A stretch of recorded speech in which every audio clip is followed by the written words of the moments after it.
Ronald, ¿empezamos?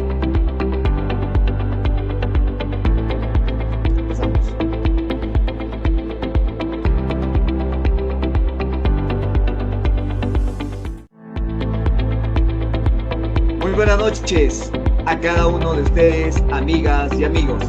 La Comisión General de Capacitación, la Subcomisión de Capacitación con sede en la ciudad de Tarma, les da la más cordial bienvenida a este Seminario Internacional de Actualización Jurídica en el mes del Derecho Penal y Procesal Penal. Para el día de hoy tenemos programado el tema valoración probatoria en el nuevo Código Procesal Penal.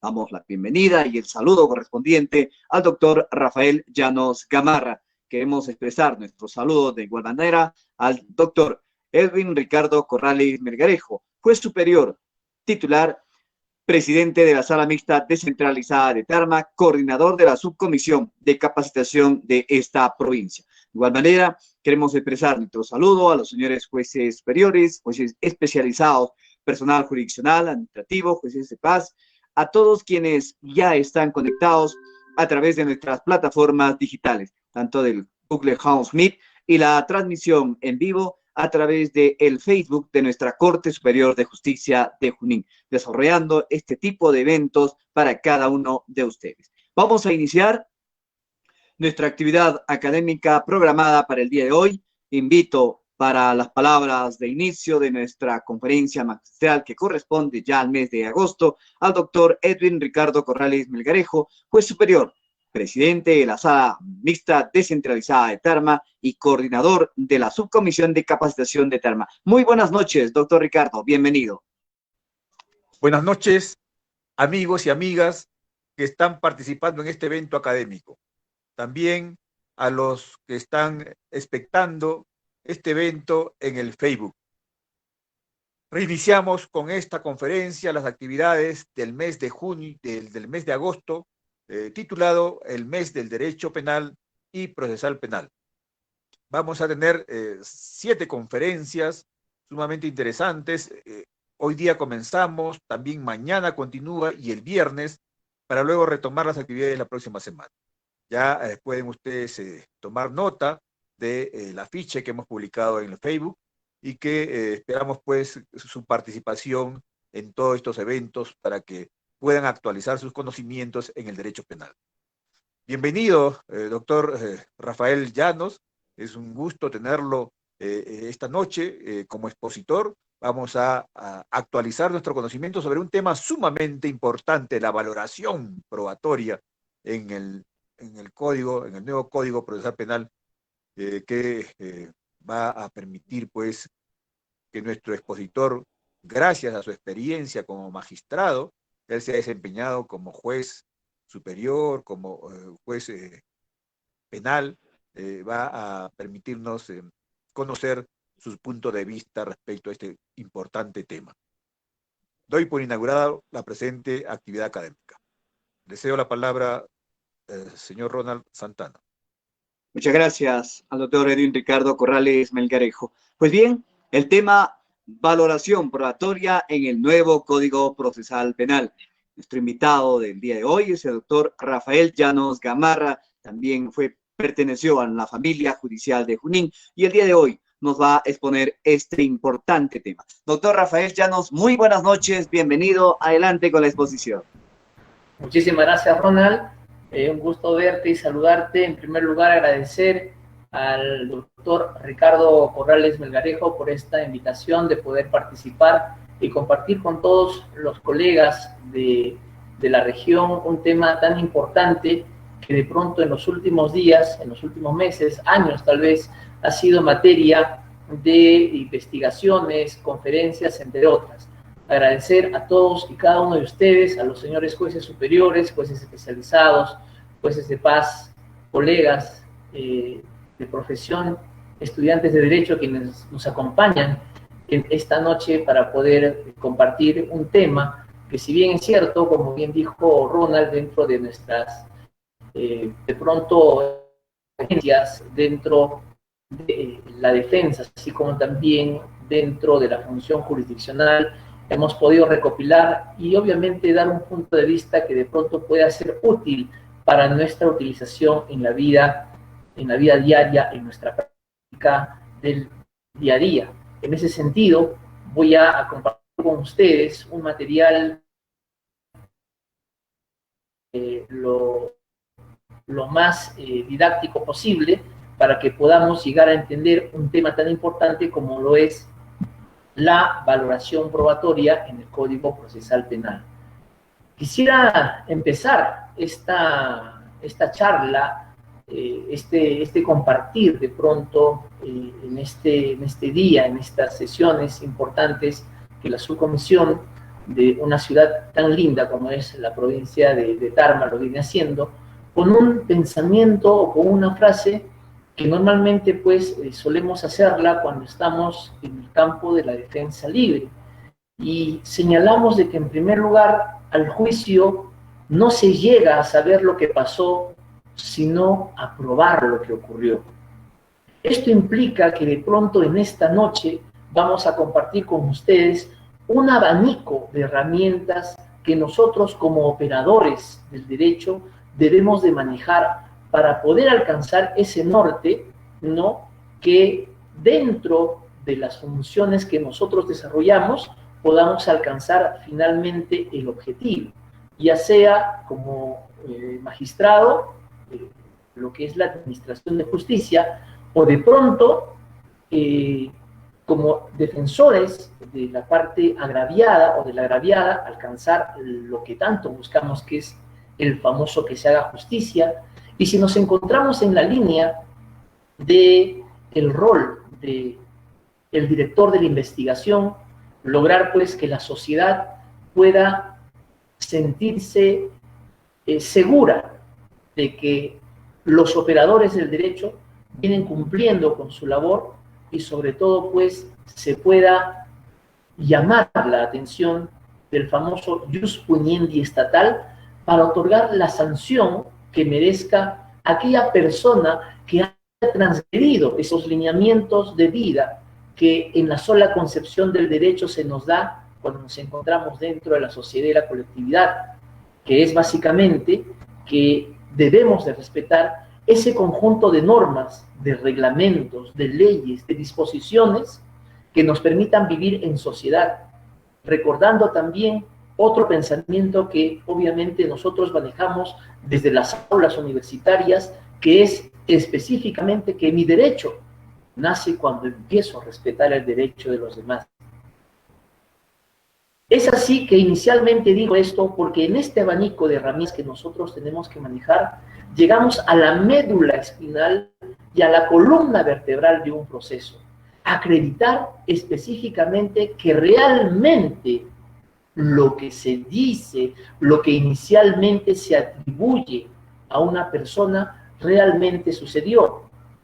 ¿Y cómo podemos lograr acreditar que realmente esto sucedió? Para que pueda intervenir el Estado, ¿no?, en su rol persecutor a través del Ministerio Público y su rol sancionador a través del juez unipersonal o colegiado. Pues obviamente tenemos que hacer el acopio, la reunión de todos los elementos, ¿no?, que pueden ser personales, pueden ser periciales, pueden ser documentales, así como también el del directo agraviado, para poder formar y para poder crear, como decía José Neira Flores, en el texto de Tratado de Derecho Procesal Penal, que finalmente en el juicio no llegamos a una verdad absoluta. Tenemos que entender eso, porque son las partes, ¿no?, que llevan información ¿a quién? A ese tercero neutro, que es el órgano jurisdiccional, quien a través de la inmediación y a través de los sentidos va a ir recibiendo la información por los sujetos procesales que tienen la función de acusar, así como también la defensa técnica que tiene el rol de pronto de desvirtuar lo que de pronto se atribuye al patrocinado. Y la parte agraviada, sostener y apoyar lo que dice el representante del Ministerio Público para que logre, entre comillas, buscar, entre comillas, la reparación civil que le corresponde en caso así haya sido constituido como autor civil. En ese sentido, este abanico involucra que cuando nos encontramos obviamente en la etapa estelar, que muchos dicen que es el plenario y es el juicio oral, debemos de llevar aquellos elementos de convicción, como vamos a ver más adelante, que han seguido un camino, un tránsito, y que finalmente en el juicio se actúan y se convierten en pruebas para acreditar los hechos. Entonces también vamos a conocer y hablar esta noche respecto de los hechos, los elementos de convicción, las conclusiones. Y si nos damos cuenta, ya no podemos estar aislados de las especialidades de la criminología, de la criminalística, de la medicina legal, de la psicología forense, y una herramienta que hoy está muy de moda y nosotros la conocemos como la litigación oral. Y es esa herramienta que va a hacer que toda esa información que el juez vaya recibiendo vaya creando en él, ¿no?, los hechos que se van formando a través de esa información que se llega, porque finalmente, como se dice, no se llega a una verdad absoluta en el juicio, sino que se crea una verdad en base a lo que vamos aportando en el juicio. Entonces, nosotros vamos partiendo de estas circunstancias, porque cuando nosotros tenemos, como podríamos decir en términos no técnicos, sino en términos sencillos, es decir, tenemos todos los ingredientes, entonces ya sabemos qué vamos a preparar. Y ese rol, esa responsabilidad del qué vamos a preparar, involucra en primer término al representante del Ministerio Público. Es decir, con el acopio que va haciendo para acreditar si específicamente algo realmente sucedió como dicen que pasó, tiene que ir armando lo que nosotros conocemos como la famosa teoría del caso. Pero si los elementos que voy reuniendo son débiles o de pronto no alcanzan para poder seguir manteniendo a un ser humano dentro de un proceso de investigación, el fiscal tiene que tomar la decisión que corresponda según el nuevo modelo procesal penal y según también a su juicio, que obviamente con lo que tiene no puede llegar más allá, porque de pronto no hay lo que realmente necesita para poder seguir transitando en el nuevo modelo procesal penal. Y le decimos nuevo porque nos hemos acostumbrado a hablar de la novedad cuando sabemos que esto entró el año 2004. Entonces, al juicio no se llega a saber lo que pasó, sino a probar lo que ocurrió. También es importante, antes de ir avanzando en las presentaciones que he preparado para ustedes, que quienes están o quienes estamos involucrados dentro de la administración de justicia como abogados, como fiscales, como jueces, debemos de entender de que nosotros no debemos de dejarnos llevar de pronto por la primera impresión que se nos dé a través de la propia oralización, de pronto del requerimiento acusatorio por parte del Ministerio Público, o de pronto también del impacto que esa conducta haya generado en la sociedad. Y cuando este impacto se genere en la sociedad, aparecen los medios de comunicación que de pronto le dan un poco más de picante a lo que realmente sucedió. Por eso, también se decía en los libros de argumentación de Juan Ureta Guerra, por ejemplo, y lo menciono, que nosotros debemos de tener y saber, en primer lugar, conocernos y entender que los operadores, quienes ventilan una causa de un ser humano que se encuentra involucrado y que sobre él pesa la atribución de una comisión, de una conducta que tenga las características del tipo, que sea antijurídica, culpable y punible, no dejarnos llevar de pronto por ese impacto mediático que pueda aparecer, sino ser racionales y a la luz de la lectura de lo que nosotros percibimos en el juicio, podamos llegar a una conclusión. Y aquí aparece una primera palabra que estoy señalando, conclusión. Pero la conclusión dista bastante de un hecho. Y vamos también a conocer en esta noche lo que diferencia al hecho de una conclusión.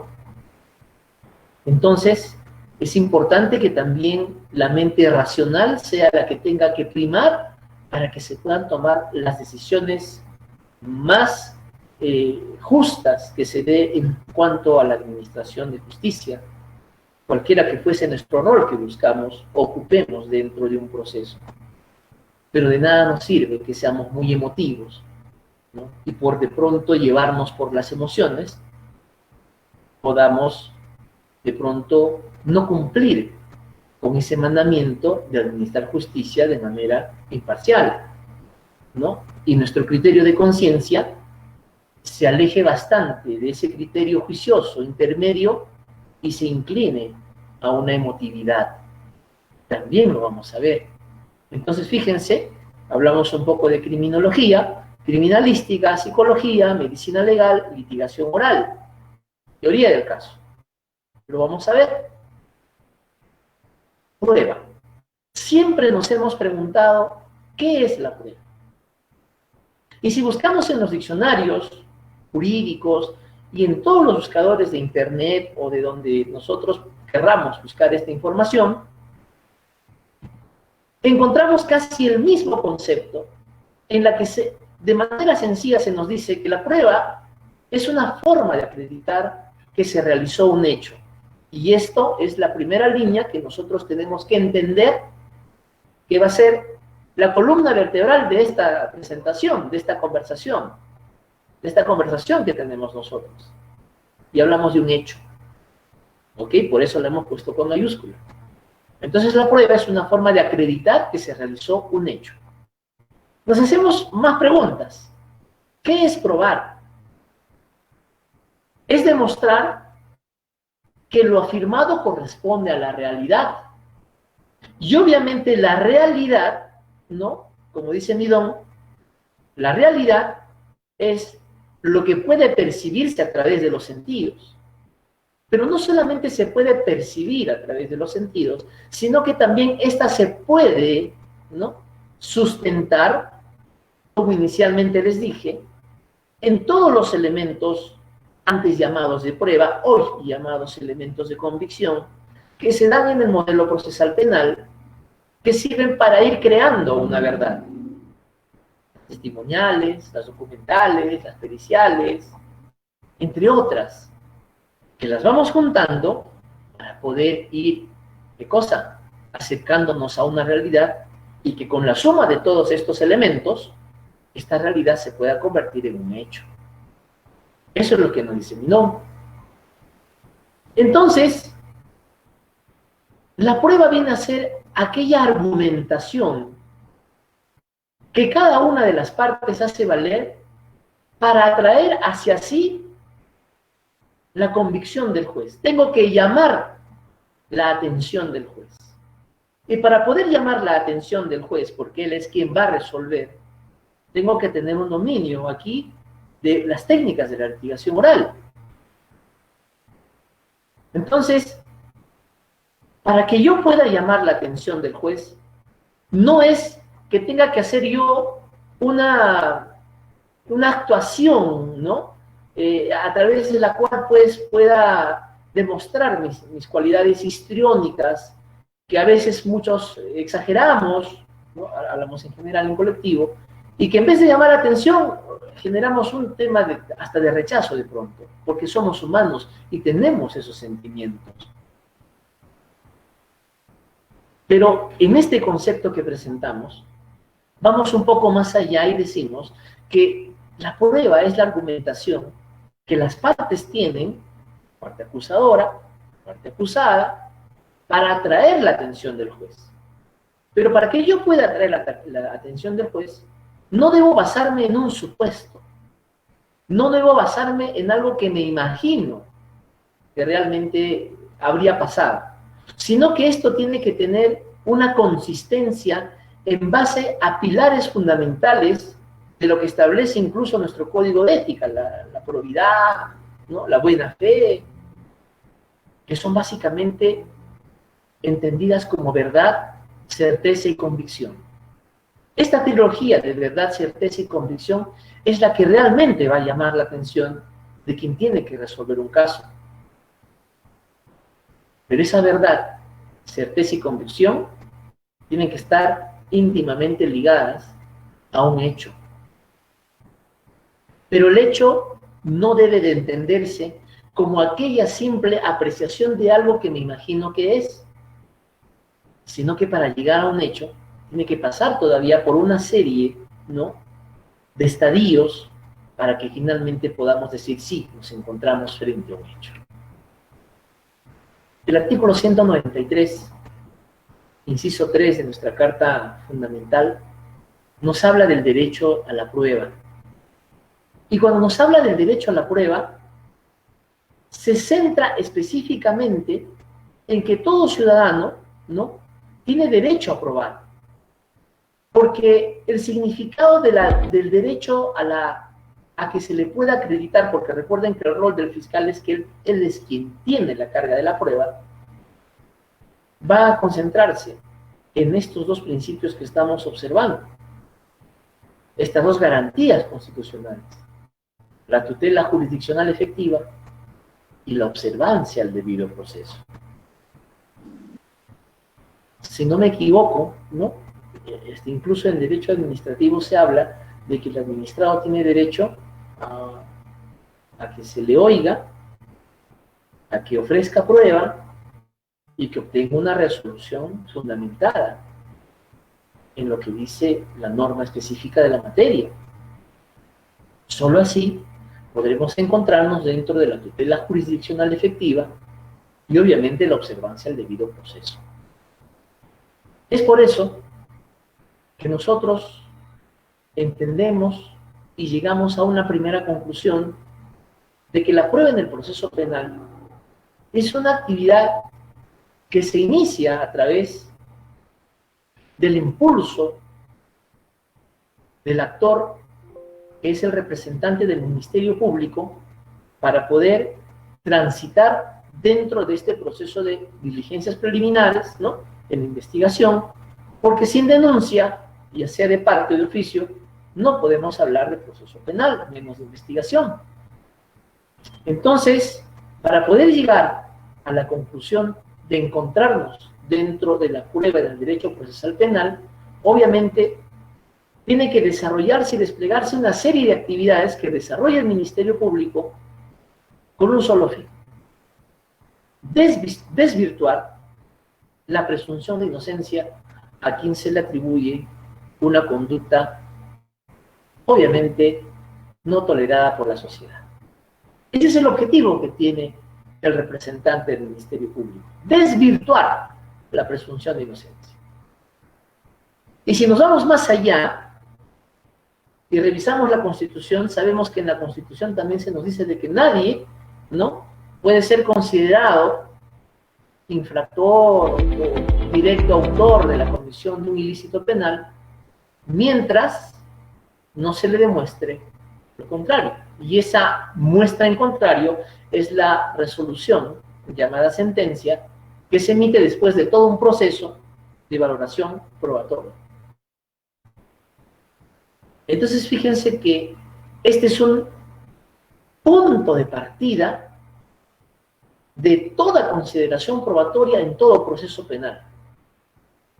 Y obviamente, cada uno empieza a generar su verdad. Y esa generación de verdad dentro de la litigación oral, que San Martín rechaza, ¿no?, la litigación oral, habrán visto sus videos, no le gusta que se le llame teoría del caso, pero nosotros empezamos a construir una verdad. Y empezamos con una verdad provisional, ¿no?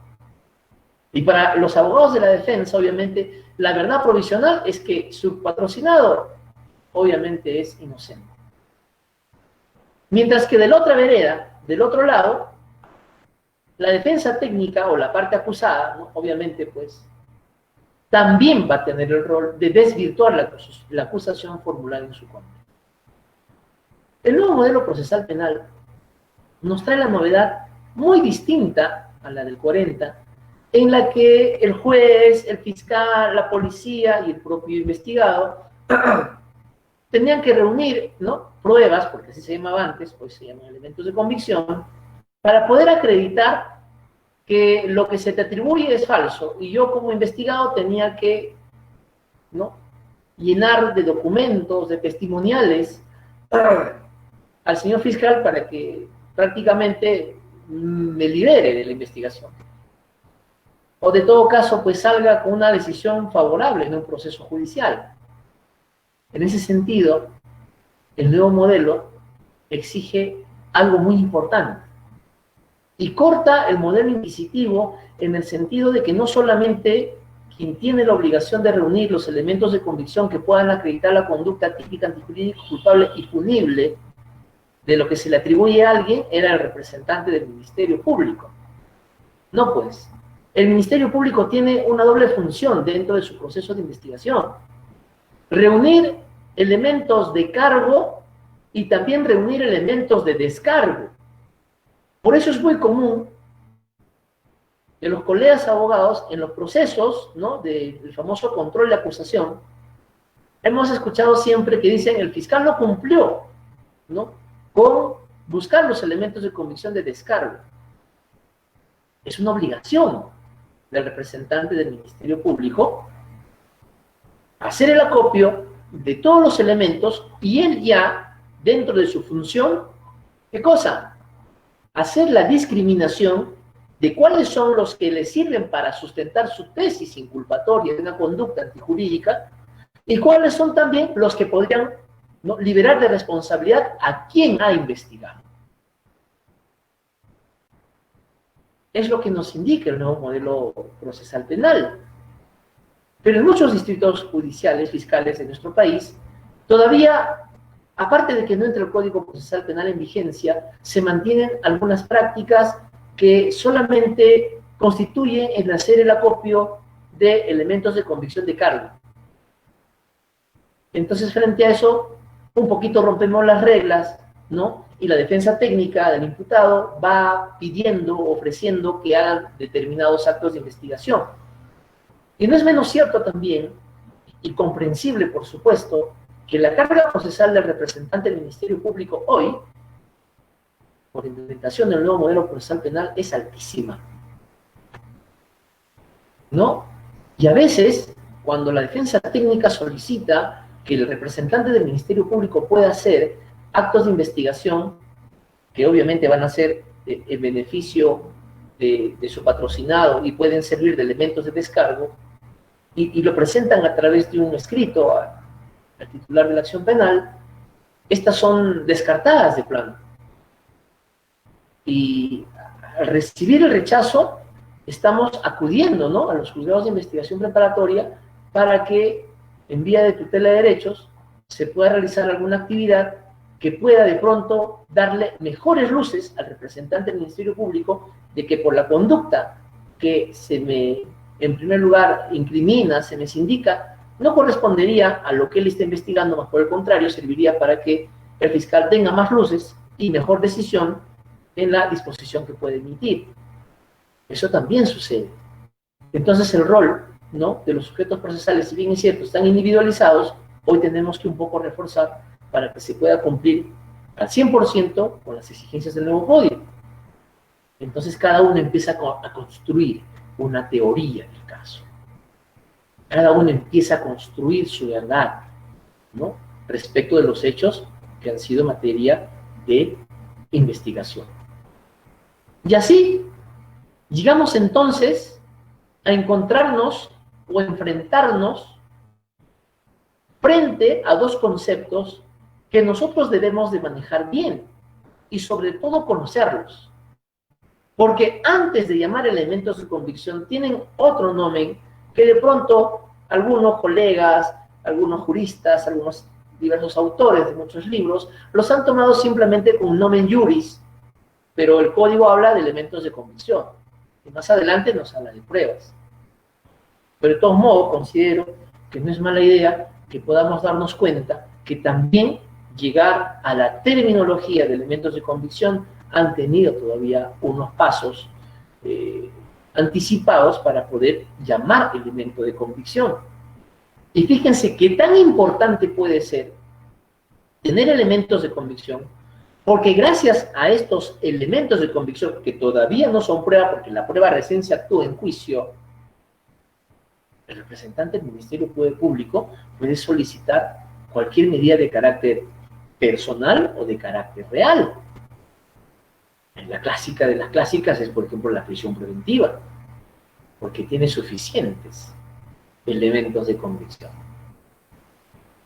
Pero no basta que solamente lo diga. Fíjense, hasta en el pedido del representante del Ministerio Público, no basta que lo diga, que lo pida, menos el juez de investigación preparatoria le va a aceptar a solo pedido de parte. Sería automático, ¿no? No, pues tiene que haber todavía una valoración, ¿no?, de elementos de convicción. Y ahí aparece una discusión, ¿no?, que también no es materia del tema, pero aparece en la discusión de que como en etapa de audiencia de prisión preventiva se esté haciendo una valoración probatoria. Es que no se hace valoración probatoria, sino se trata de entender de que los elementos de convicción tengan la condición de ser suficientes y fundados. Entonces, qué importante es para nosotros trabajar el tema de la valoración, porque la valoración está en todo momento, está desde la denuncia de parte o la investigación que se inicia de oficio, aparece bastante este tema. Entonces, ¿qué es un elemento de convicción? Antes de que ustedes puedan, entre comillas, ver el contenido o el concepto que hemos puesto al elemento de convicción, he puesto una imagen. Y esa imagen habla mucho y dice bastante, ¿no?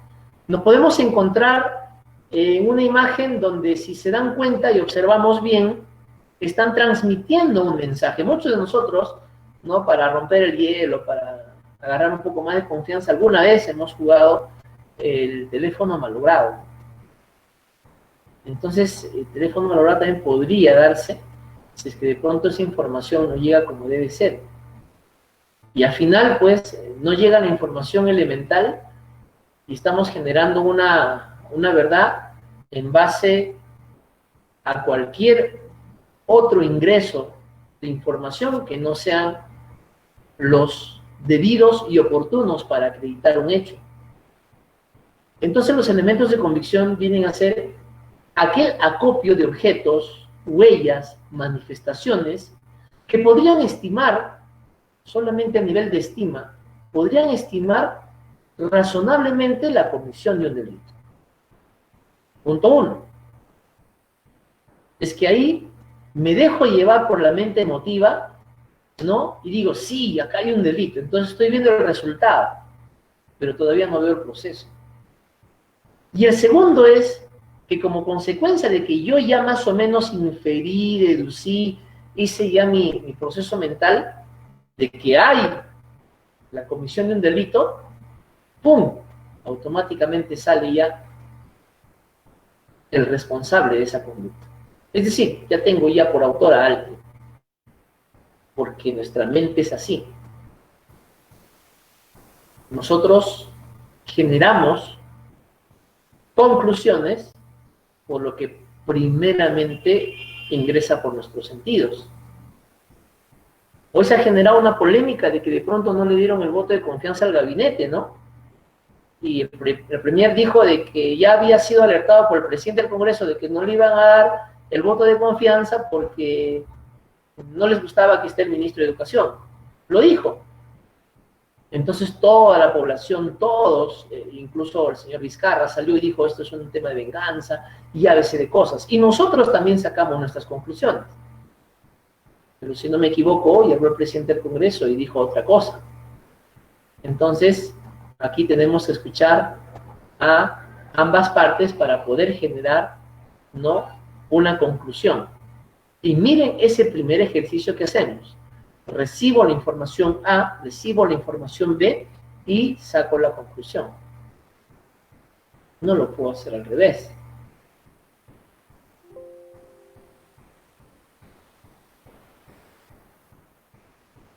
¿Dónde encontramos a los elementos de convicción? Bueno, normalmente nos han dicho, hemos estudiado, nos han capacitado, de que a los elementos de convicción los encontramos dentro del estadio de la investigación preparatoria, ¿no? Y también los encontramos dentro de la etapa intermedia. Bueno, Ustedes saben que la investigación preparatoria se subdivide en dos subetapas. Por eso algunos juristas, algunos colegas, ¿no? Cuando exponen, por ejemplo, en Lima, ¿no? Dicen, no, la etapa del proceso penal son 5, dicen. Entonces se van a la preliminar, a la preparatoria, a la intermedia, al juicio oral y a la parte de la ejecución de la sentencia. Hay 5, dicen. Pero bueno, nosotros sabemos que sí, pues sí hay esas etapas, pero bueno, es cuestión de cómo nosotros podamos verlo, ¿no? Entonces, en la investigación preparatoria tenemos la investigación preliminar y la investigación preparatoria. A la culminación de la investigación preparatoria, ¿no? A la decisión, ¿no? de la investigación preparatoria propiamente dicha, el representante del Ministerio Público tiene la posibilidad de sobreseer la investigación o tiene la posibilidad de acusar. Porque pasamos la etapa de la investigación preliminar.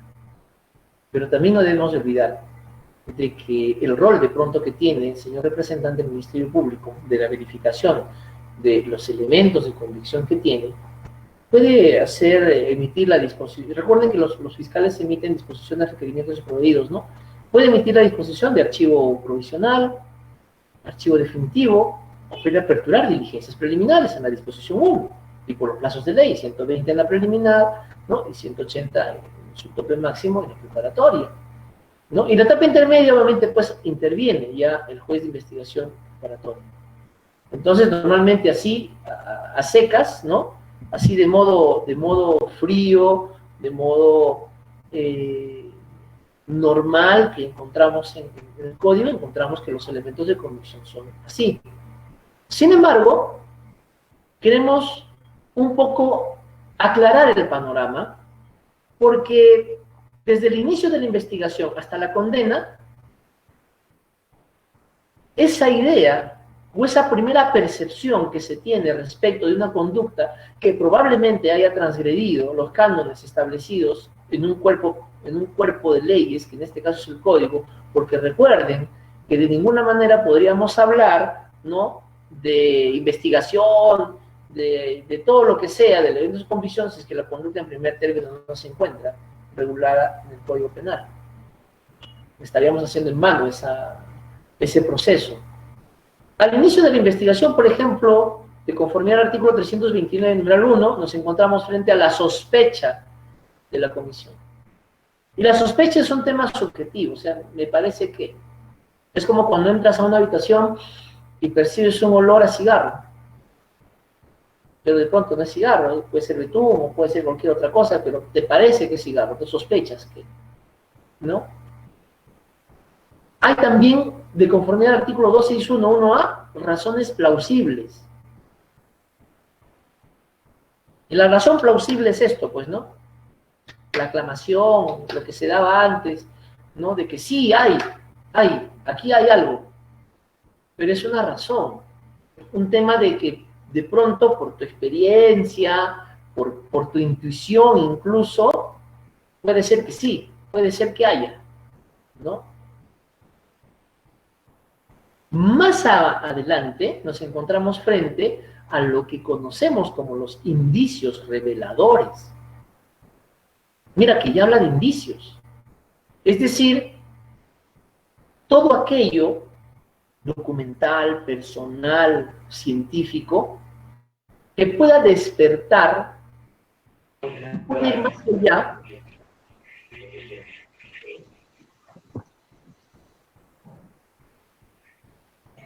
ahora sí, puede ir más allá de una simple sospecha o una razón plausible. Es un indicio ya revelador. Y estas tres etapas de la sospecha de la comisión, la razón plausible y obviamente pues el indicio revelador se da entre la investigación preliminar, que es sospecha de la comisión y razón plausible, a lo que es la investigación preparatoria, donde nos encontramos dentro de la formalización de la investigación preparatoria. Pero nosotros estamos acostumbrados, o de pronto nos hemos acostumbrado a simplemente a todos ponerlos en una sola etiqueta llamada elemento de convicción. Pero fíjense que ya en la etapa intermedia estoy con un indicio revelador y elemento de convicción. Pero ese elemento de convicción tiene que tener dos características. Es el municipio de Jalisco. Por ahí una niñita nos está hablando. Y ahora sí. Que sean fundados y que sean graves. Y ahí, por ejemplo, puede proceder la famosa... ¿Cómo es el municipio? Pedimos a la persona que tenga el micrófono abierto, por favor, mantener en modo silencio para no interrumpir. Prosiga, por favor. Muchas gracias, Ronald. Bueno, esas condiciones, por ejemplo, de los elementos de convicción tienen que ser fundados y graves. Ahora, la fundabilidad de ese elemento de convicción y la gravosidad, obviamente, pues ya están contemplados en el 268, ¿no? Que obviamente, pues, se tenga la convicción y la certeza de que a quien se le atribuye algo tenga una relación directa, por ejemplo, con el delito que se le estaría atribuyendo, porque simplemente es un tema de decir, él fue. Yo lo que requiero es de que él esté dentro del proceso penal y me va a dar su responsabilidad, por eso puedo pedir la prisión preventiva. Entonces, ahí nos encontramos recién en un elemento de convicción fundado y grave. Y cuando ya entramos a la etapa intermedia, ¿no? Ya nos damos cuenta que, como su propio nombre dice, la etapa intermedia, ¿no? Entramos al control de acusación, porque ya tengo elementos de convicción que tienen la condición de ser suficiente. Es decir, ya en el director de la investigación no hay duda de que a quien se les indicó, se le atribuyó, se le señaló, tiene pues obviamente la condición de ser el responsable de la conducta que él investigaba. Pero para eso ha debido de pasar todas estas etapas. De pronto podríamos reflexionar si efectivamente esto en la práctica se da o no se da. Cada uno tendrá su experiencia. Y cuando ya se hace la actuación probatoria, ¿no? En la etapa del juicio oral, esta queda pues en prueba suficiente. Entonces, más o menos, estos son los pasos que se dan para encontrarnos dentro de una sospecha de la comisión, una razón plausible, un indicio revelador, elemento de convicción, fundado y grave. En la acusación ya es convicción suficiente, y en la etapa del juzgamiento es prueba suficiente. También nosotros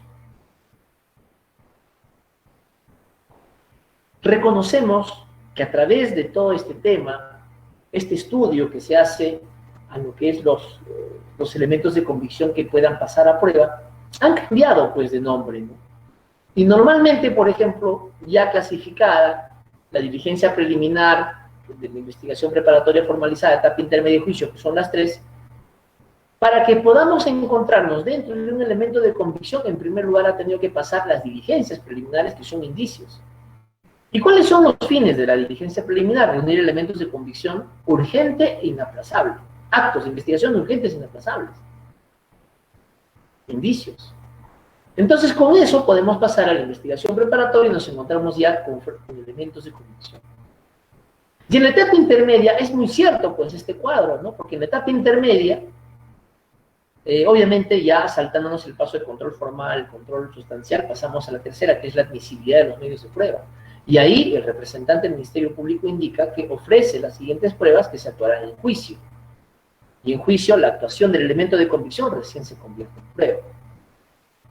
Entonces, el nomen para poder encontrarnos dentro de un elemento de convicción fue que primigeniamente debió ser indicio, ¿no?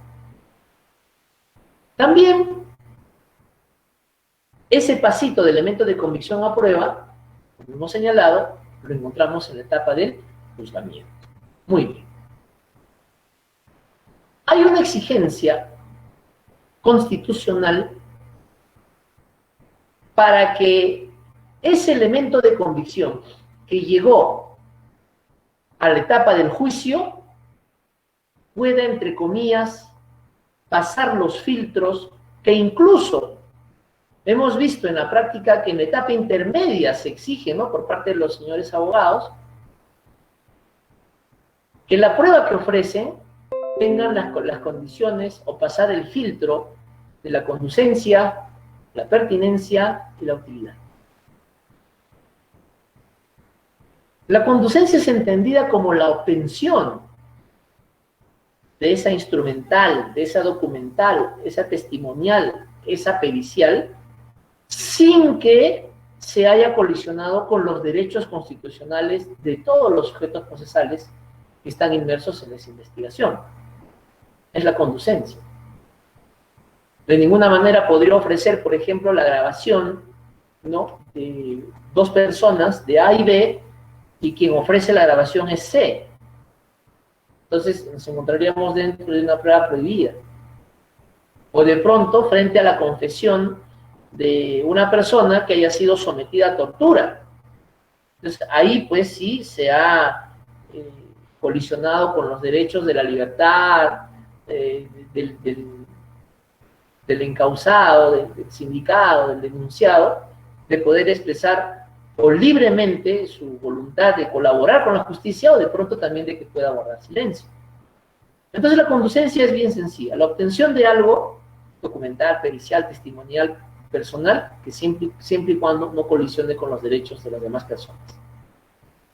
Viene ahora la parte más importante, la pertinencia.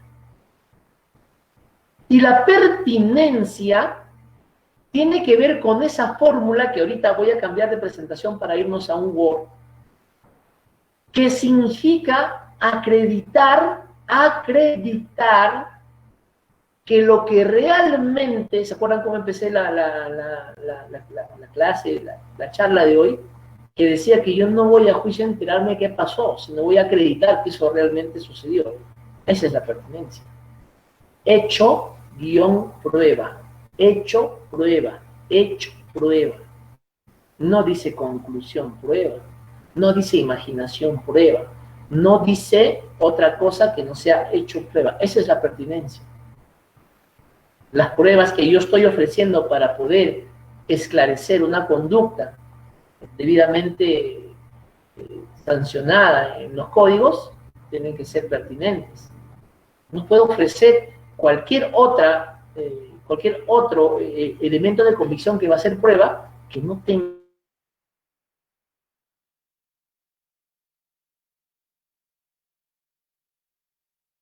en un proceso de colusión, por ejemplo, un alcalde, ¿ya? X, presentan de que dentro de las características personales de quien infringió los caudales del Estado para favorecerse así o favorecer a otro, tenga medidas de protección porque es violento en su familia.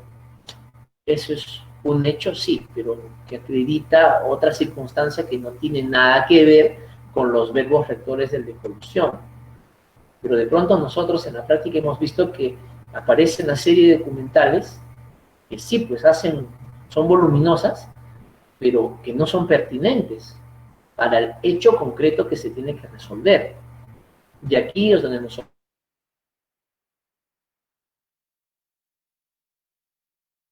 que va a acreditar, ¿no?, la sustentación de tu ofrecimiento en el alegato de apertura. Porque recuerden que el alegato de apertura, que está estructurado en fuente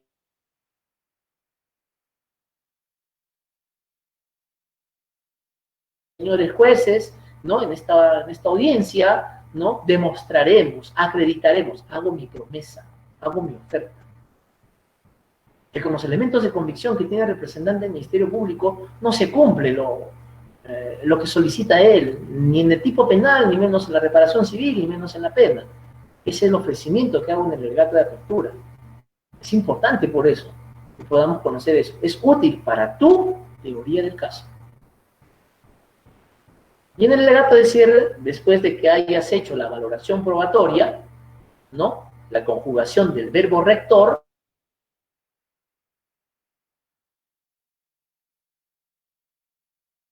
ofrecí y cumplí. Por lo tanto, ya pues corresponderá que pidas lo que corresponde a tu derecho. Si eres fiscal, eres abogado de defensa técnica del imputado o también del agraviado, porque el agraviado tiene que estar así, como actor civil, como fiscal. Entonces, el filtro en la etapa intermedia es la conducencia, la pertinencia y la utilidad. Justamente, ¿no?, el espíritu de la acción del nuevo modelo procesal penal en la etapa intermedia es esa, de que no pasen a juicio casos que realmente no tengan, ¿no?, un futuro de llamar, ¿no?, la atención del Estado para que se pueda aplicar el ius puniendi estatal.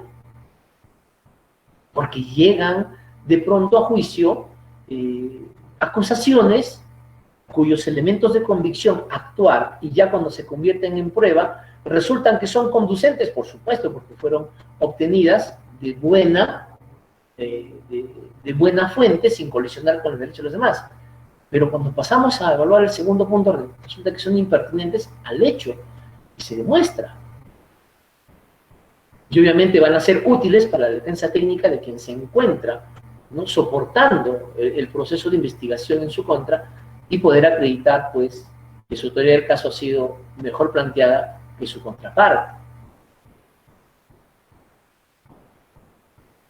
Hemos hablado de los hechos desde la segunda o tercera presentación.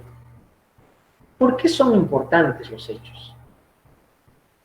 Porque los hechos son los que se tienen que acreditar en la etapa estelar. Y nosotros, de pronto, tenemos que ser esos instrumentos de apoyo, tanto para el representante del Ministerio Público como tanto para el señor magistrado, juez de investigación o juez de juzgamiento en este caso, de acreditar de que los hechos que se atribuyen a una persona tienen que tener también, pasar por el filtro de lo que exige el nuevo Código Procesal Penal. En primer término, en la acusación, cuando se dice, no, los hechos tienen que tener 3 características para poder poner de conocimiento a quien va a resolver la causa de cómo se inició esto en el tiempo. Entonces yo le voy haciendo una línea mental al juez, ¿no?, de cómo se inicia esto, cómo se desarrolla y finalmente cómo termina el desenlace, que nos lleva a conocer la práctica que nosotros hacíamos de pronto cuando hacíamos la famosa producción de textos en los cursos de comunicación integral, lenguaje, ¿no? Hacer una descripción clara, precisa y concreta de los hechos precedentes. ¿Cómo se inicia todo? Concomitantes, ¿cómo se va desarrollando? Y posteriores, ¿cómo fue el desenlace? Porque de la aclaración o de pronto de la explicación en esta línea del tiempo, vamos a poder saber si de pronto los móviles, ¿no?, que causaron el resultado sancionado por el Estado, tuvo un móvil de desprecio, un móvil de, no sé, de venganza, o de pronto una causa de justificación, eximentes de responsabilidad, entre otras.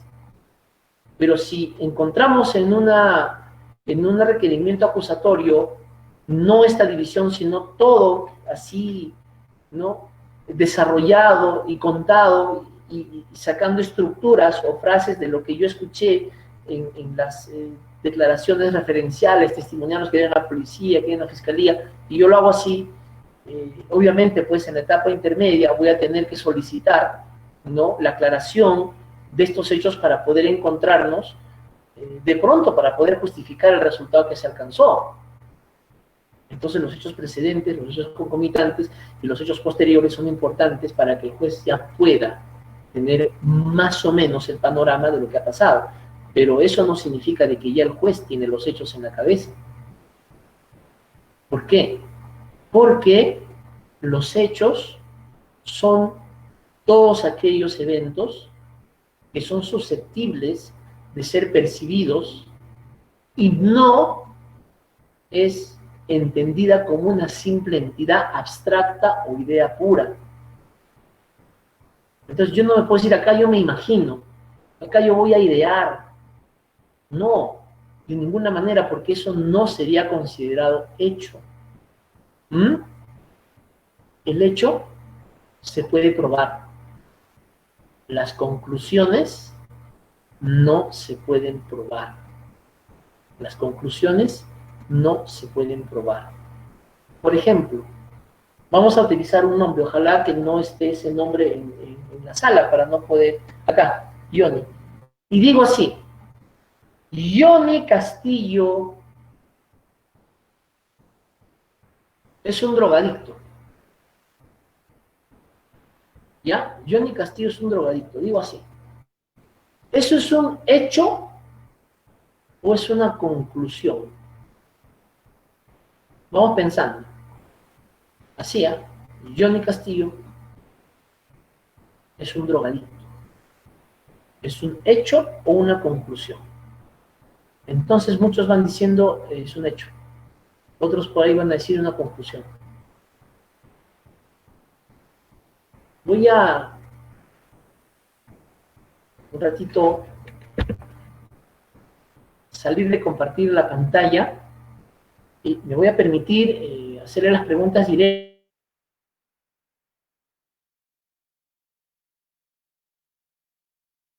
Aquí ajá, ya estoy leyendo sus respuestas, ¿no? Diana dice que es una conclusión. Vamos leyendo por acá. Lucía nos dice que es una conclusión. Rubén nos dice que es una conclusión. Dania, una conclusión. Kathleen es una conclusión. Y Beth es una conclusión. Correcto, muy bien, se han hecho la tarea. Por supuesto que nos encontramos una conclusión. Por ahí también alguien...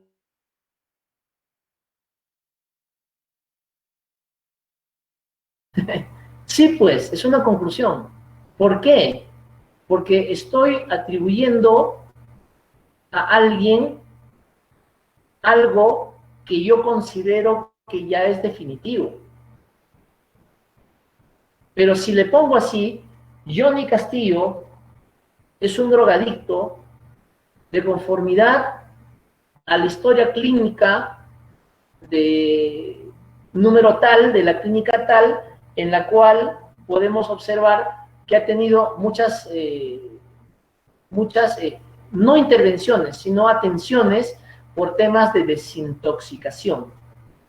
Allá, entonces, yo ya no solamente puedo decir de que aquí la conclusión es que sea drogadicto, sino que lo estoy soportando, o sea, le estoy dando un soporte documental a través de una historia clínica que acredita que efectivamente, pues, al señor que hemos mencionado tiene atenciones en la clínica por temas de desintoxicación. Entonces, eso es un hecho. Los hechos se pueden probar, las conclusiones no se pueden probar.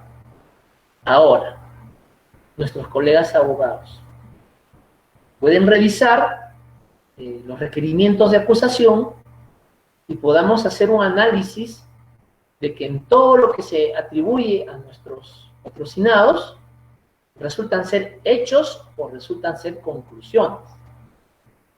¿No? Hechos o conclusiones. Ustedes sacarán su estadística. Entonces, yo no puedo vender la imagen, por ejemplo, al juez, de que determinado personaje que haya saltado, ¿no?, las normas o las riendas, los límites de lo permitido en sociedad, sea pues merecedor de una sanción penal. Pero resulta de que si vamos un poco más allá, lo que se afirma se tiene que acreditar a través de todos los medios, ¿no?, de probanza que hay, como dijimos, documentales, personales, periciales, entre otras, ¿no? Entonces, por eso aquí, en este punto, señalamos lo siguiente. ¿Estamos realmente viendo los casos de manera con mente emotiva o con mente racional? El emotivo se va a guiar. Johnny Castillo es un drogadicto.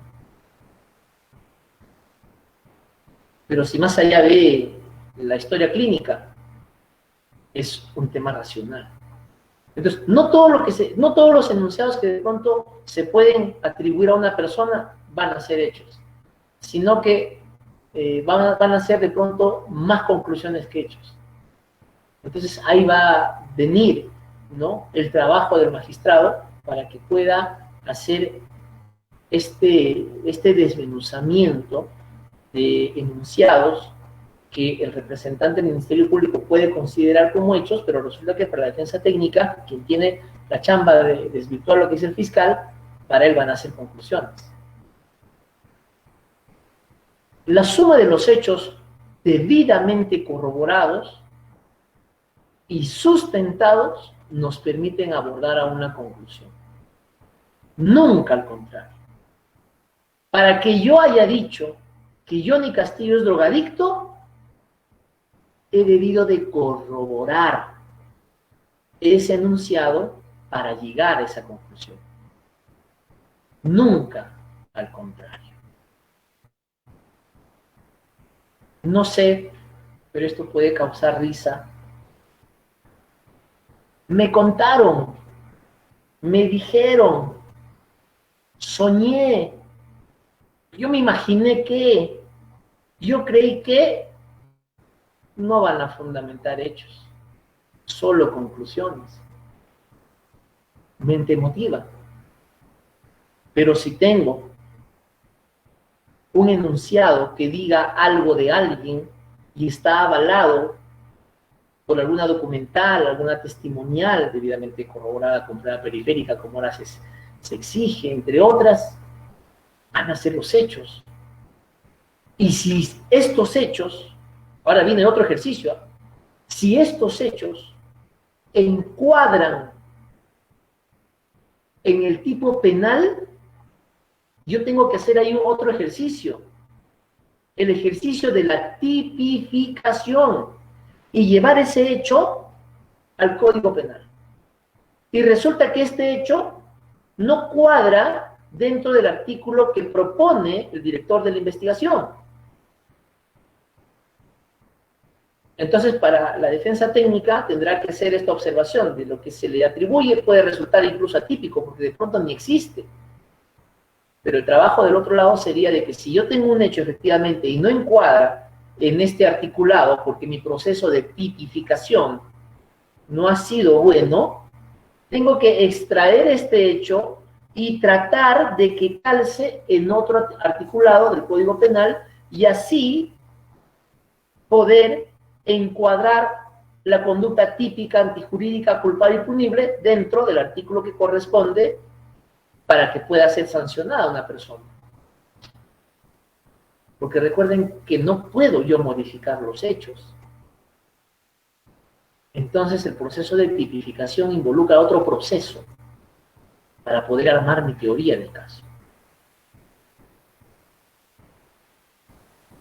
Y aquí les presento de manera formal esta formulita. El elemento de convicción / prueba tiene que conjugar con un verbo rector que se encuentra en todos los artículos del Código Penal. Si es que este elemento de convicción conjuga con el verbo rector que se le atribuye a alguien, es un hecho probado. No hay nada más que decir. No hay nada más que señalar. Entonces aquí, la postura de la defensa técnica, por ejemplo, del investigado, pues si ya está con denuncia del denunciado, ¿no?, del imputado, va a tener que cambiar porque no me voy a arriesgar a ir a juicio si es que yo veo el requerimiento acusatorio, y veo que el fiscal tiene un buen testimonio, tiene una buena prueba pericial, tiene una buena transcripción de un diálogo, tiene bien nítidas las cámaras en las cuales mi cliente robaba, ¿no?, autopartes, tiene los antecedentes que tiene ya, no sé, un principio de oportunidad o un proceso de investigación por el mismo delito. No voy a arriesgarme a ir a juicio porque la sanción puede ser mayor. Yo tengo que pensar en un mecanismo alternativo para que pueda de pronto aminorarse la pena. Bueno, se ha caído en flagrancia, definitivamente la confianza sincera se cae, pero podemos trabajar la terminación anticipada, siempre y cuando el elemento de convicción conjugue con el verbo rector y eso sea un hecho probado. Entonces, ahora voy a salir de esta pantalla y les voy a mostrar otra de cómo más o menos debemos, obviamente es una sugerencia, de cómo más o menos nosotros debemos o deberíamos de trabajar un caso que obviamente pues nos permita, ¿no?, hacer en primer lugar el famoso test de acusación. El test de acusación es el primer ejercicio que nosotros podríamos desarrollar para saber si lo que se le atribuye a una persona realmente cumple con los requisitos del 349 del nuevo Código Procesal Penal. Pasado este primer test de poner check, sí cumple, sí se identificó, porque una cosa es sindicar y otra cosa es identificar. Por eso tenemos el indicio. Ahí puede estar la sindicación. Elemento de convicción puede ser ya de que efectivamente esté individualizado, ¿no? En la famosa, en el paneo fotográfico, en la audiencia de reconocimiento personal, entre otras, ¿no? Que obviamente tanto al juez como a los sujetos procesales permitan entender de que ya nos encontramos dentro de un tema a través de la cual que sí o sí tengo que ya armar una teoría del caso. Entonces ahí empezamos a construir los hechos, y son los hechos los que tienen que hablar en el juicio y no las conclusiones. Entonces voy a compartir esta pantalla con ustedes para más o menos indicarles, de pronto sugerirles, ¿no?, hacer el trabajo respecto a la elaboración de una teoría del caso. Entonces yo comparto esto con ustedes para poder mejorar nuestro trabajo y facilitar a los operadores de justicia una información que tenía una trilogía, ¿no? Verdad, certeza, ¿no?, de los hechos. Hemos indicado líneas, en los primeros minutos de la presentación. Una estructuración de la teoría del caso va a estar dividida en tres partes: la fundamentación fáctica, la fundamentación probatoria y la fundamentación jurídica. En este cuadrito, por ejemplo, particularmente lo he denominado estructuración de la teoría del caso. Aquí, en este primer cuadro que ustedes ven, le pongo estructura jurídica de la teoría del caso. Muy bien. Aquí, en este cuadrito, en este espacio, voy a copiar, ¿no?, voy a hacer un copia y pega de lo que el representante del Ministerio Público considera el tipo penal por la cual, obviamente, pues, va a estar siendo investigado una persona. Artículo 170, y aquí identifico al verbo rector. En esta segunda columna de la Fiscalía, hago la transcripción de los hechos precedentes, concomitantes y posteriores. Mientras que aquí de pronto dice, ¿no?, el artículo tal, ¿no?, por ejemplo, vamos a hablar de colusión, por ejemplo, ¿no? Colusión, artículo tal, verbos rectores. Y la Fiscalía aquí al centro hace la narración de todos los hechos que sustentarían el primer cuadro, que sería la estructura jurídica de lo que plantea la Fiscalía. Por eso es la estructura jurídica del fiscal. Y el fiscal va a concluir de que Perico de los Palotes es autor del delito de colusión. Y en esta tercera columna, donde dice defensa técnica, en esta tercera columna simplemente le pongo, ¿no?, Perico de los Palotes no es autor del delito de colusión. En dos líneas. Vámonos al siguiente cuadro. Aquí tengo un primer panorama del delito que va aquí en la primera columna, del delito que se le atribuye al patrocinado. En la segunda columna, todos los hechos precedentes, concomitantes y posteriores, y sale aquí mi primera postura respecto a lo que se le atribuye a una persona. No es responsable de ese delito. En esta segunda columna, vamos trabajando minuciosamente la estructuración de nuestra teoría del caso, que es básicamente la estructura fáctica. Y para hacer este trabajo de la estructura fáctica, nos damos cuenta que ya hay dos columnas más. La estructura fáctica que dice el fiscal y la estructura fáctica que recibo directamente de quien uno defiende. Estamos viendo ambos casos. Y para poder organizar una estructura del caso debidamente bien elaborada, debemos de responder preguntas que nos van a ubicar en el tiempo y que nos van a ayudar a compartir esta información con el órgano jurisdiccional con la única finalidad de que conozca, ¿no?, de mi versión, porque obviamente es mi tesis, que lo que dice mi contraparte, que puede ser la fiscalía o viceversa, no es lo que realmente ha sucedido. Porque como humanos, obviamente, pues nos podemos equivocar. Y para aclarar o para trabajar esta estructuración de la teoría del caso, respondemos las siguientes preguntas. ¿Cuándo? Es el elemento del tiempo. Y ese cuándo se subdivide en referente amplio, referente específico. Por ejemplo, referente amplio. En el verano, ¿no?, ¿cómo dice la canción? En el verano del 86, ya. Referente específico, 15 de enero de 1986. Debería de ser así. Y aquí en esta segunda columna, la defensa técnica, de la información que recibo, obviamente, de su patrocinado, podrá decir si es cierto, o de pronto podrá no estar muy de acuerdo con lo que está plasmando la fiscalía. Porque recuerden de que basta de que el hecho no haya sido de pronto presentado, no haya sido expuesto de la mejor forma que se pueda acercar a una verdad, porque dijimos que la verdad se construye, no encontramos una verdad absoluta. Obviamente pues vamos a tener de pronto ese llamado de atención por parte del órgano jurisdiccional. El elemento ¿dónde? El elemento de la ocasión. Acá puede decir A y acá puede decir B, es importante.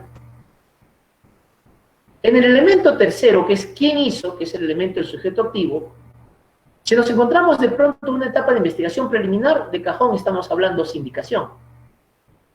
Pero si esa sindicación no se ha trabajado para llegar a la investigación preparatoria, entonces seguimos con una sindicación y no estaríamos cumpliendo con lo que más adelante indica el 349, que es identificar. Y recuerden que el 349 dice que no solamente se debe de identificar al presunto autor, sino de que ésta deben regirse a las reglas del artículo 80 del Código Penal, del Código Procesal Penal. Nombre, apodo, nombre de papá, nombre de la mamá, actividad, etcétera, características físicas, etcétera. Entonces, una cosa es que podamos llevar a un sindicado a juicio, y otra cosa es que podamos llevar a un identificado a juicio. Pero también nos preguntamos, ¿para qué lo llevo si ya está identificado? Mejor me quedo en la etapa intermedia y busco una salida alternativa. Y si se me pasó ese plazo, en el juicio oral pido la conclusión. La tercera, ¿qué hizo? Es importante, porque de pronto puede ser de que el persecutor del delito se emocione y ponga tantos verbos rectores que de pronto ni siquiera figuran en el Código Penal. Pida la sanción de alguien por 4 verbos rectores, por ejemplo, cuando de los 4 solamente uno medianamente se acreditó. Y bueno, ya sería un poco ya de, no creo, no pasa, pero esto se va a dar cuenta obviamente el juez de juzgamiento, porque me dice, ¿no? Fulano de tal hizo esto, esto, esto y esto. No puede haber condena, no puede haber investigación si no se exteriorizó una conducta ética, antijurídica, culpable y punible. Entonces, ese verbo rector tiene que calzar a los hechos precedentes, concomitantes y posteriores, que ahora estamos ya desglosándolo. Entonces resulta que de pronto de los 4 verbos ninguno lo hizo. Entonces nos preguntaríamos qué hacemos en juicio. Entonces eso también es un tema de observación por parte del órgano jurisdiccional. Otro, ¿a quién se lo hizo? Aquí obviamente hablamos del sujeto pasivo. Y hay problemas cuando de pronto los sujetos pasivos son varios. Esto es importante aclarar. Dentro del derecho también conocemos que existe instrumento del delito y objeto del delito. El objeto del delito puede estar plenamente identificado en el juicio, sin duda,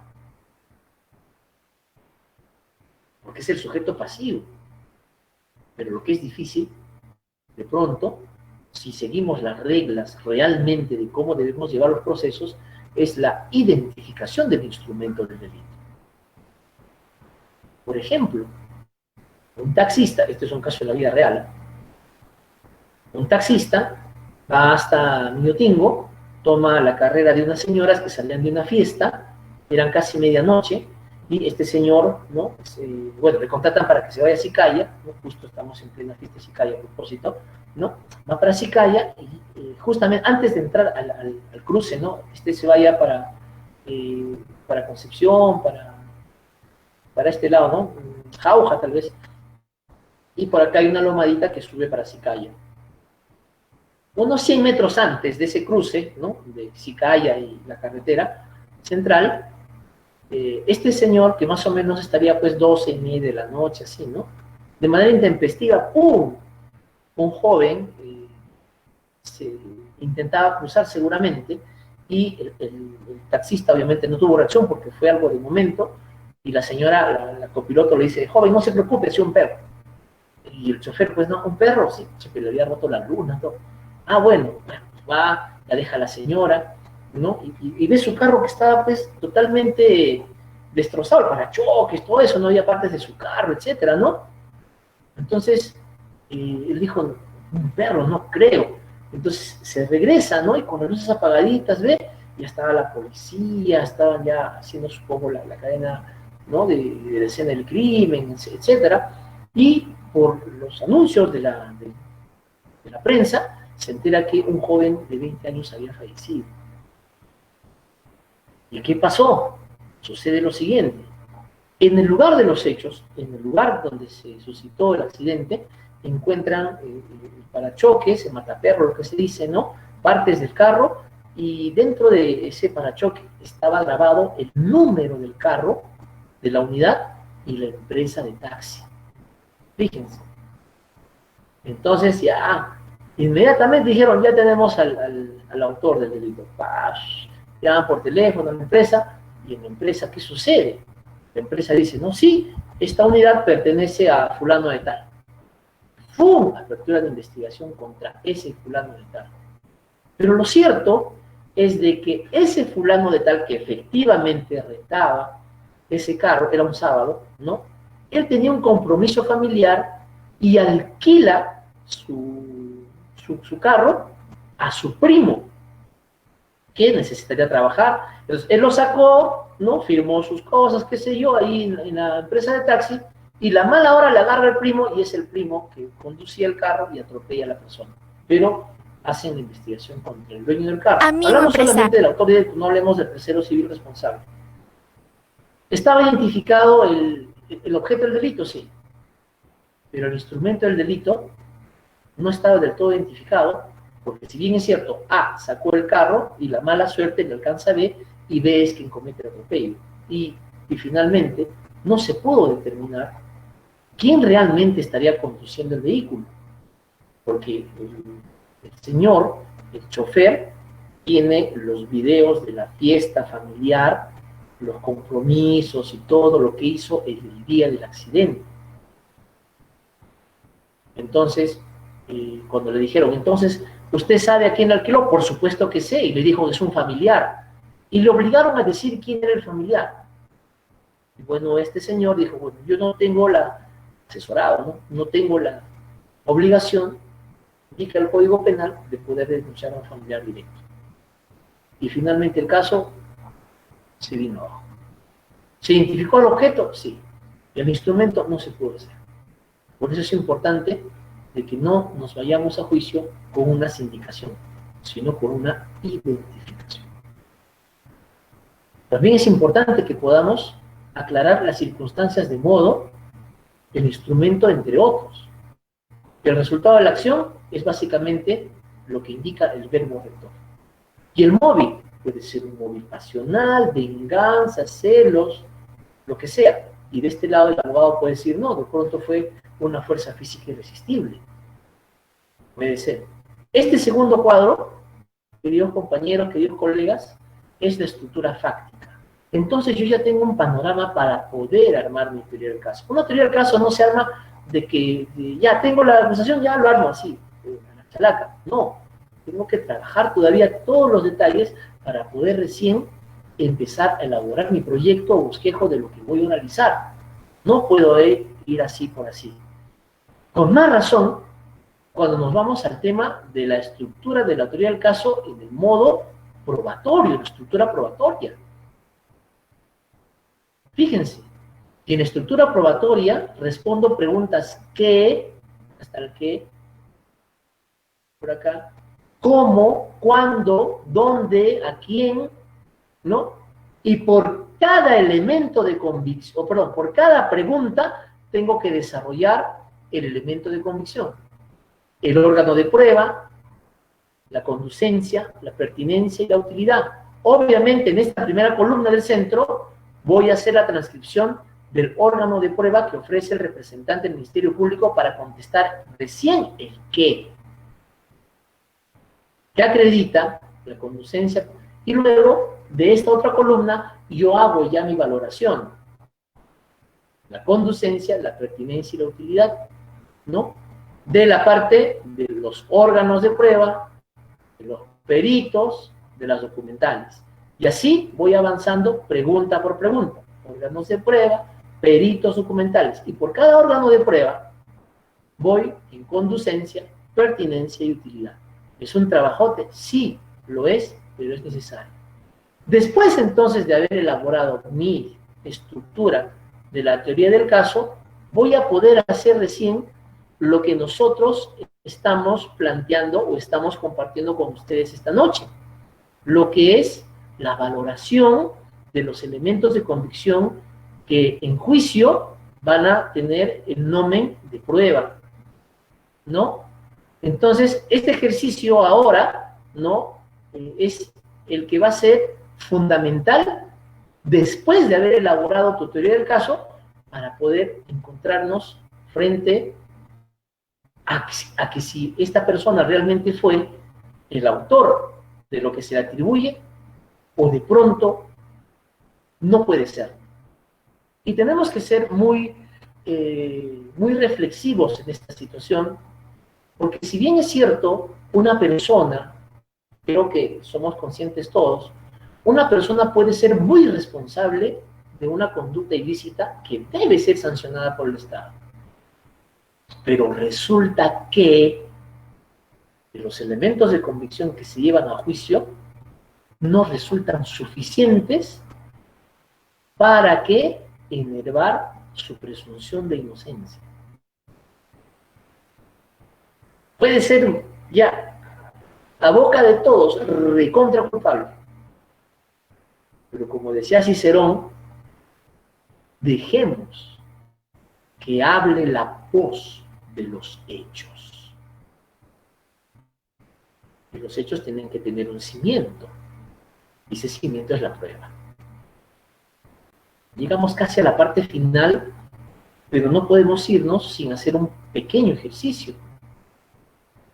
Por ejemplo, en un requerimiento de acusación, por ejemplo, este es no es de este distrito judicial, por si acaso, es de otro lugar, menos mal. En un requerimiento de acusación siempre encontramos la descripción de los hechos atribuidos al imputado. Por el tiempo, y para no cansarlos, no los vamos a leer, pero aquí, como pueden ver, no hay la subdivisión del 3.1 que era hecho precedente. No hay la división del 3.2 que era concomitante. No hay el 3.3 que era de posterior. Entonces, todos los hechos se han simplemente descrito aquí, y este es un caso de, violación sexual, ¿no? Se dice que aquí fulano de tal, la agredió, le tapó la boca, ABCD, la fecha tal, punto. Certificado médico legal dice también que se ha habido un acto contra natura, ¿no? Muy bien. Esto es lo que dice todo, ¿no? Entonces ya nos imaginamos qué es lo que dice la descripción de los hechos. En primer lugar, hacemos la primera observación, que no tiene la relación clara y precisa de los hechos precedentes, concomitantes y posteriores. ¿Puede ser materia de observación del control de acusación? Sí, puede serlo, no hay ningún inconveniente. Pasamos. El tipo penal, por ejemplo, es lo que les decía. Esto va en el primer cuadro, de la primera columna de mi cuadro de teoría del caso. Y hablamos del delito contra la libertad sexual, artículo tal, y aquí voy, miren, voy encontrando, ¿qué cosa? El verbo rector, ¿no? Y finalmente, el autor. Quien realiza la conducta es un sujeto activo no calificado, puede ser cualquier persona. Esto es lo que propone el señor representante del Ministerio Público, el tipo penal. Entonces, lo importante es ubicarnos en tiempo y espacio, ¿no? Para, en primer lugar, encuadrarse y saber si es que este artículo, a la fecha de la comisión, obviamente, pues coincide en tiempo para poder aplicar este artículo. De lo contrario, de repente fue una fecha muy anterior, entonces tendremos que ubicar, ¿no? Muy bien. Esto es lo que dice la Fiscalía, hasta aquí todo ok. Verbo rector, accesar. ¿Ya? Entonces, ¿qué habíamos dicho? Que los hechos, para que tengan la condición de tal, tienen que cumplir esta formulita. Nuevamente, elemento de convicción o prueba, más el verbo rector, más la conjugación del verbo rector, sin duda nos encontramos frente a un hecho probado. Por eso también el nuevo modelo nos dice de que, y también nos decían ya los cánones del derecho penal, de que no solamente se tiene que hacer una valoración probatoria individual, sino también conjunta. Pero esa valoración probatoria no es que, porque ya me dijo, ya es, no, sino que se tiene que fundamentar y aclarar por qué usted llega a la conclusión de que es un hecho probado. Entonces usted acá pondrá el elemento de convicción tal, efectivamente, más el verbo rector que propone el representante del Ministerio Público conjuga, toda vez de que el sujeto activo realizó la siguiente conducta, de lo cual no cabe duda de su participación en la conducta que incrimina al representante del Ministerio Público. Por estas consideraciones, este hecho queda acreditado, incluso se dice. Sencillo, ¿no? Entonces vámonos acá. Vamos a hacer un simple ejercicio. Por ejemplo, aquí, valoración probatoria 1 le he puesto. Mira, la declaración de el nombre de una persona, que es la hermana de la agraviada, este es un delito de violación, ¿no? De la menor agraviada, ¿no? Y dice, ¿no? Quien deberá precisar, esto es lo que dice textualmente el Ministerio Público del Norte, quien deberá precisar si el acusado, fulano de tal, es la persona quien señala a la menor agraviada. Ojo, una cosa más, recuerden que nosotros como abogados debemos de trabajar y de pronto exigirnos más en nuestras capacidades de, número 1, comprensión de textos orales. Debo tener buena escucha, comprensión de textos orales. Cuando quiero fundamentar, producción de textos orales. Cuando quiero hacerlo de manera escrita, no, producción de textos escritos. Y si voy a leer algo, debo tener una buena comprensión de textos escritos. Repito, comprensión de textos orales, producción de textos orales, comprensión de textos escritos y la última redacción de textos escritos. Fíjense, las 4. Entonces aquí el representante del Ministerio Público presenta a la hermana de la víctima para que diga ¿qué? Que diga que le cuente lo que la menor le dijo, ¿no? Entonces nos encontramos frente a lo que dentro de la litigación oral se llama al testigo, ¿no? De oídas. No presenció, no vio. Es solo un ejemplo, obviamente, ¿no? ¿Es conducente? Sí, pues es conducente porque se presenta a la hermana de la víctima de manera voluntaria y no se ha, obviamente, colisionado con ningún derecho constitucional de los derechos procesales. La pertinencia. Habíamos dicho que la pertinencia es el ejercicio hecho-prueba. Entonces, ¿cómo tenemos que llegar a la conclusión de que es pertinente? Bueno, acá se llega a la conclusión de que es impertinente para el fiscal porque lo que se acredita es que la hermana tuvo conocimiento porque su hermanita le contó que algo habría pasado. Pero si nos vamos un poco más allá, obviamente, pues, la defensa dirá que es impertinente, ¿no? E inútil porque no acredita el verbo rector. Mientras que para la defensa va a sustentar y va a sostener que es pertinente y útil porque no acredita el verbo rector. Por lo tanto, al no conjugar el verbo rector, la conclusión es de que obviamente no se puede valorar la versión de alguien que no tuvo de pronto la exigencia de la prueba periférica. Segundo, tenemos aquí la declaración del médico legista, ¿ya? Y el médico legista la llaman para que se pueda determinar su edad cronológica y su estado de gestación, ¿ya? Entonces, aquí también resulta lo siguiente, el verbo rector, que si bien es cierto, es accesar, lo que se presenta con este medio es el estado, ¿no? Es el estado, ¿no?, situacional de la menor. Número uno, se acredita su edad cronológica. No estamos discutiendo la edad cronológica. ¿Es cierto que es una menor de edad? Sí. ¿Se acredita en juicio? Por supuesto. ¿Y para qué me sirve? Para poner a pena, ¿no?, si es que es una menor de edad. Y su estado de gestación. Pero, señores, ¿podría acreditar en todo caso este certificado por el rector? De ninguna manera. La declaración del médico, ¿no?, de un médico, quien va a sustentar, dice, el informe ecográfico obstétrico practicado a la menor para determinar su estado gestacional. Bueno, en este caso, como les decía, ¿no?, el estado gestacional no es de pronto un tema que se acredite con el verbo rector, pero sino una consecuencia de algo. Entonces nos encontramos frente a lo que es, ¿qué cosa? El objeto del delito, sí, pero el instrumento del delito aún no está debidamente delimitado. Y la clásica prueba psicológica, ¿no? La prueba psicológica dice que tiene conciencia conservada, estamos hablando del agresor, no presenta psicopatología mental, ¿no?, tiene un antecedente de infidelidad. Bueno, normalmente ya sabemos y conocemos de que con pericias psicológicas no se podría condenar a una persona porque imagínense de que cuántos de los participantes acá tengan de pronto rasgos narcisistas, hayan sido infieles, cosas que no tienen nada que ver. Entonces, en ese sentido, nos encontraríamos ya haciendo este ejercicio, fundamentando básicamente por qué apruebo, por qué acepto, por qué admito o no corroboro lo que dice la parte de la dirección de la investigación para poder acreditar un hecho. Entonces, obviamente, pues, más o menos, es una propuesta que normalmente se viene utilizando y también el doctor Fran Almanza nos la sugiere que la podamos hacer para poder tener una buena teoría del caso y sustentar, ¿no?, una determinada situación en nuestro patrocinado. En este escenario, después de poder hacer este ejercicio, nos encontramos en dos caminos. Puede ser de que nos encontremos frente a una insuficiencia probatoria, ¿no?, o de pronto también nos podamos encontrar dentro de la duda razonable.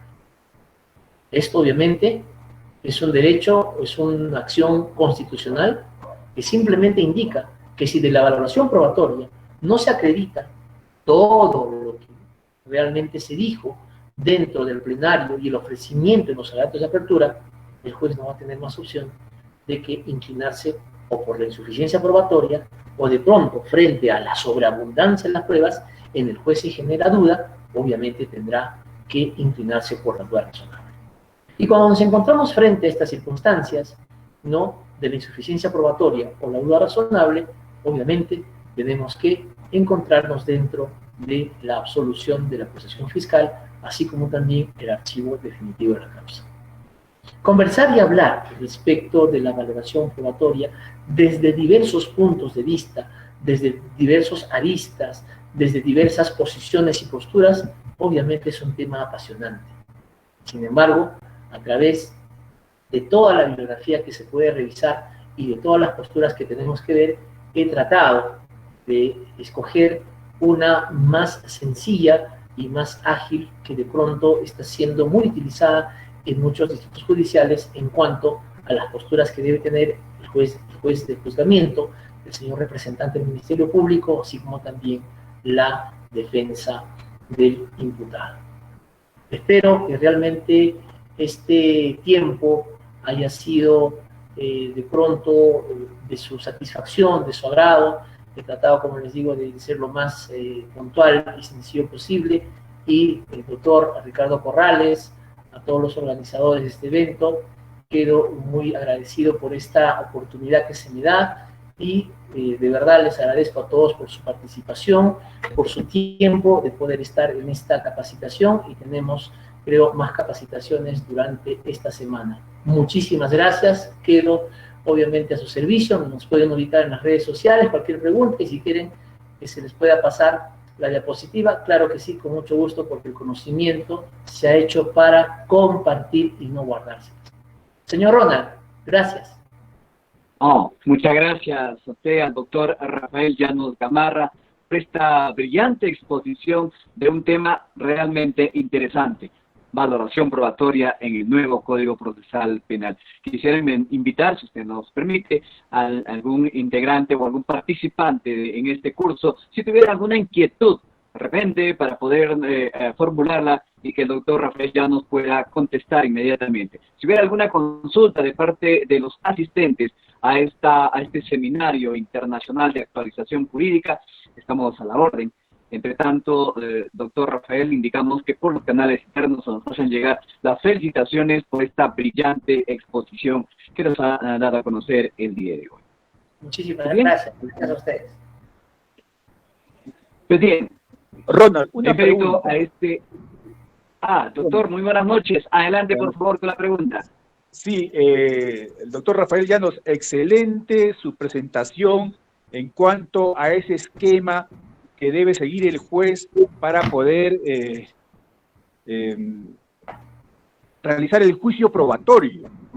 Pero lo que yo aprecio ahí que le ha faltado poner, sería interesante que lo tome nota para que lo pueda reflexionar, si lo puede poner, es la prueba por indicios. O sea, la prueba por indicios implica una inferencia que tiene que hacer el juez, y que también esa inferencia tiene que explicarlo en la sentencia. Entonces, la prueba por indicios, que está compuesto por el hecho base, la regla de la experiencia y el hecho consecuencia, debe de desarrollarse. Entonces, en su esquema debería considerar esa posibilidad de que el juez en borrador vaya avanzando lo que es la prueba por indicios que va a aplicar al caso. ¿No le parece? Claro que sí, doctor, efectivamente es cierto. Y a lo que usted indica, yo he apuntado a esta valoración probatoria en el sentido de ser, entre comillas, objetivo. Si bien es cierto, hoy tenemos incluso en delitos de corrupción de funcionarios la prueba indiciaria, esta obviamente resuelve casos por, como usted ha dicho, ¿no? La base, la intermedia y las máximas de la experiencia. A esto también hay que aclarar que ya nuestra Corte Suprema ha indicado que respecto a las máximas de la experiencia, deben ser aquellas máximas de la experiencia por la ecuanimidad profesional del magistrado, puede ser por la experiencia que haya tenido de pronto en el caso, pero hay un punto importante también que se dice que para poder acogernos dentro de las máximas de la experiencia, uno tiene que tener también el conocimiento, la ciencia, o de pronto también exigen la especialidad en un determinado caso. Es un tema, doctor, que efectivamente voy a incluirlo en el gráfico que hemos representado y que obviamente resulta muy útil para poder hacer la valoración probatoria, doctor. Muchísimas gracias por su observación. Nuestro sincero agradecimiento por esta consulta al doctor Ricardo Corrales Melgarejo. Si hubiera otra consulta más, por favor. Pues bien, en este seminario internacional de actualización jurídica, la Comisión General de Capacitación, la Subcomisión de Capacitación con sede en la ciudad de Tarma, y por supuesto nuestra presidencia expresa el agradecimiento sincero al doctor Rafael Llanos Gamarra. Precisamente como muestra de ello, se ha elaborado la resolución administrativa 261-2020, Huancayo 5 de agosto del año 2020, en su artículo primero indica lo siguiente: extender el merecido agradecimiento y reconocimiento al ilustre doctor Rafael Omar Llanos Gamarra por su participación en calidad de ponente en la conferencia magistral Valoración Probatoria en el nuevo Código Procesal Penal, realizado el día 5 de agosto del presente año. Artículo segundo, notificar la presente resolución al Centro de Investigaciones Judiciales del Poder Judicial, a la Comisión General de Capacitación de esta Corte y al interesado. Regístrese, comuníquese y cúmplase. Doctor Alcibiades Pimentel Segarra, presidente encargado de nuestra Corte Superior de Justicia de Junín. Doctor, esta resolución será remitida a su correo institucional como una muestra de agradecimiento por su valiosa contribución con esos conocimientos en esta noche de seminario internacional. Muchísimas gracias, Ronald. Yo feliz de estar con mi Corte Superior de Justicia de Junín, y qué mejor compartir con excelentes profesionales que esta noche han sido las estrellas principales de este evento. Muchísimas gracias. A usted el sincero agradecimiento, y antes de culminar el inicio del mes del derecho procesal penal, queremos invitarlos de una manera muy, pero muy especial a cada uno de ustedes para el día de mañana. Mañana, jueves 6, tenemos el tema los principios del procedimiento disciplinario. Estará con nosotros el doctor Sergio Verástegui Valderrama, especialista en Derecho Administrativo. Entre tanto, el día viernes 7 estaremos abordando el tema los grilletes electrónicos y el arresto domiciliario. Estará a cargo del doctor Eduardo Torres González, juez superior titular de esta Corte Superior de Justicia de Junín. Tenemos el día lunes hasta el día miércoles 26, precisamente en este ciclo de capacitaciones internacionales. Muchas gracias a nombre de nuestra Corte Superior de Justicia de Junín, a todos quienes han participado. Nuestro agradecimiento a nuestro expositor el día de hoy, y por supuesto queda la invitación para que sigan participando en nuestros demás. Será hasta el día de mañana. Muy buenas noches.